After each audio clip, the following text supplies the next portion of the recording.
tadi kita sudah simak begitu, informasinya, kemudian juga, kita juga sudah melihat ya seperti apa sebetulnya respon dari para pelaku Betul. pasar pada perdagangan kemarin ya cukup signifikan ya, Ya, kembali mencetak rekor all time high-nya begitu dan penguatan juga, serempak dialami oleh emiten-emiten big caps begitu dan tampaknya memang para pelaku pasar ini cenderung, merespon positif ya, pemilu yang tampaknya hanya akan berlangsung satu putaran saja. mhm, Tapi, mungkin ketika kita lihat secara keseluruhan begitu ya dari hasil, pemilihan, presiden ini sendiri yang akan berlangsung satu putaran, apa yang menjadi highlight dari redaksi CNBC Indonesia, Mas Iqbal? ya ini tentu sesuai dengan hasil survei ya yang dipublish sebelum, apa namanya, pemilihan ya, yang menunjukkan bahwa pasangan Prabowo Gibran ini unggul gitu ya di kisaran 53, 54 sampai 55%, dan ternyata di hasil quick count sejauh ini masih sejalan ya, dalam artian di sekitar 56 sampai 58% gitu. Jadi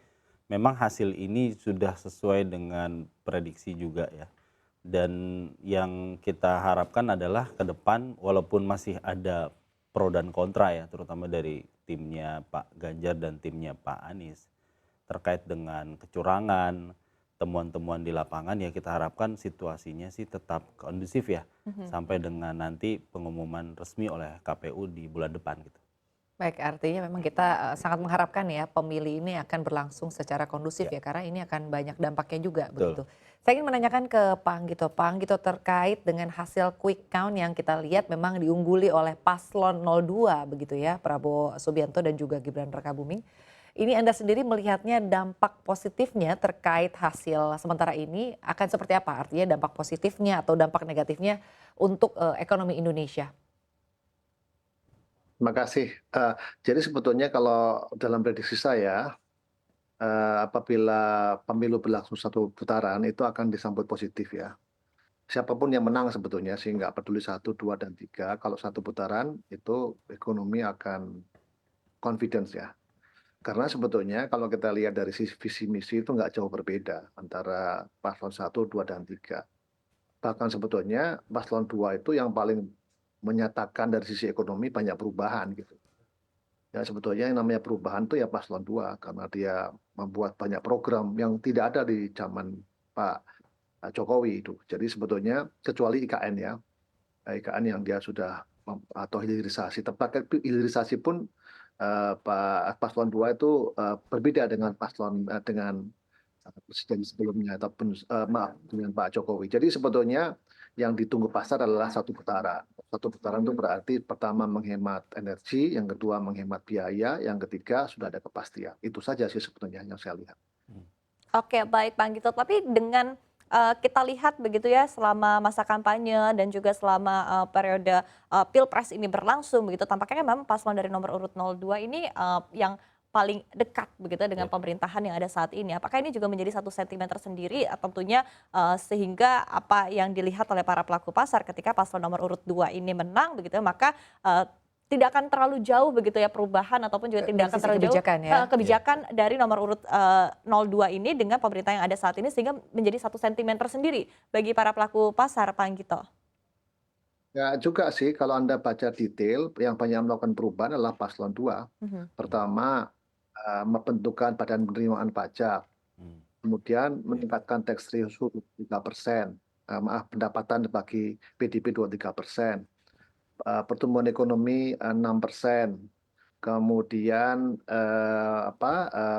bantuan sosial dalam bentuk makanan dan susu gratis itu tidak ada di zaman Pak Jokowi, ya kan tidak ada, dan itu akan merubah pembentukan badan penerimaan pajak itu akan merubah 5 undang-undang, Hmm. Mhm. ya, Mhm. yang tidak ada di zaman Pak Jokowi. Kemudian pemberian bantuan sosial dalam bentuk makan siang dan susu gratis tidak ada di dalam zaman Pak Jokowi. Jadi sebetulnya yang menurut saya yang paling banyak berubah itu adalah paslon 2. Cuman Oke. narasinya tidak begitu gitu. Karena Ya, apa? ya. Untuk meyakinkan bahwa sebetulnya beliau melanjutkan dari kepemimpinan Pak Jokowi. Hmm. Tapi nanti lihat aja. Hmm. Dan itu belum tentu bisa di-deliver karena banyak sekali menurut saya program-program paslon 2 yang tidak realistis gitu ya. Kalau kita lihat dalam debat-debat yang Your Money Your Vote yang kita lakukan dalam beberapa kali kan sudah kelihatan sebetulnya. Tapi itulah faktanya ya, faktanya memang Pak Prabowo Gibran ini dianggap sebagai kelanjutan dari programnya Jokowi gitu. Hmm. Padahal menurut saya tidak gitu. Saya kira hanya IKN saja yang agak kontroversial, tapi yang lain tidak ada yang perubahan. Bahkan sebetulnya kalau saya lihat dari visi misi Pak Jokowi, Pak Prabowo itu mau memperluas misalnya hilirisasi yang dari pertambangan lalu akan menjangkau kepada sektor-sektor lainnya. Jadi sebetulnya menurut saya kalau Anda lihat detail Mhm. tidak begitu Ya. artinya gitu. Jadi jangan terkecoh Tapi narasi begitu ya, Pak Anggito. Iya, iya. karena kalau di dalam Your Money Your Vote maka yang paling baik adalah mereka yang menyaksikan Your Money Your Vote ya, karena Your Money Your Vote itu kita membedah Iya. visi Ya, misi detail betul. gitu ya. Saya Baik, juga terima baru kasih. tahu Baik, Your terima Money Your kasih. Vote itu Eh, tidak begitu yang disampaikan dengan yang tertulis gitu. Baik, terima kasih Pak Anggito. Saya ingin ke Mas Iqbal. Ya. Kembali kepada hasil artinya perhitungan suara ya. Kalau kita lihat sebelum pelaksanaan pemilu kita lihat memang paslon nomor urut 2 ini sudah unggul begitu ya Ya, secara survei sementara begitu. betul. Dan kita lihat juga di hasil perhitungan suara cepat kemarin kita Betul. lihat dari berbagai lembaga survei juga terus diungguli oleh Ya. paslon nomor urut 2. Selain tadi perihal apa yang disampaikan oleh Pak Anggito bahwa sebetulnya kebijakannya memang ada beberapa yang berubah ya, bukan hanya persoalan IKN tapi juga tadi ada persoalan makan siang gratis dan lain sebagainya. Ya. Artinya akan ada perubahan. Nah, apakah perubahan-perubahan ini sebetulnya juga dipahami begitu artinya oleh masyarakat atau Anda sendiri melihatnya efek apa yang menyebabkan paslon nomor urut 2 ini suaranya unggul sebetulnya dibandingkan dengan Ya. paslon-paslon lain? Ya memang seperti disampaikan Pak Anggito tadi ya, memang narasi keberlanjutan itu yang memang tegas memisahkan antara 01 dan 03 gitu ya. Kalau 01 jelas Pak Anies juga bahkan kemarin ketika pidato di rumah pemenangannya pun bilang bahwa dia akan tetap di gerakan perubahan. Artinya kan itu dia konsisten di situ. Walaupun kemudian dalam politik kita tidak tahu apakah ke depan beliau akan bergabung atau seperti apa gitu ya. Dan untuk 03 pun kalau dibilang mereka narasinya keberlanjutan, tapi dalam beberapa kesempatan mungkin kita lihat di media juga Presiden Jokowi pun dikritik gitu ya untuk beberapa kebijakan tertentu gitu ya. Jadi saya pikir yang membuat paslon 02 itu unggul adalah ya keberlanjutan dan memang narasinya dan kemudian di lapangan pun praktiknya demikian gitu. Misalkan soal bansos, kartu tani, ini yang kita lihat dari calon anggota legislatif di masing-masing partai pendukung 02 yang ke bawah itu selalu menyampaikan bahwa di era Pak Prabowo Gibran nanti juga tidak akan ada perubahan untuk kebijakan itu. Dan masyarakat pun, dan yang kita tidak boleh lupa adalah tingkat kepuasan Pak Jokowi itu tinggi.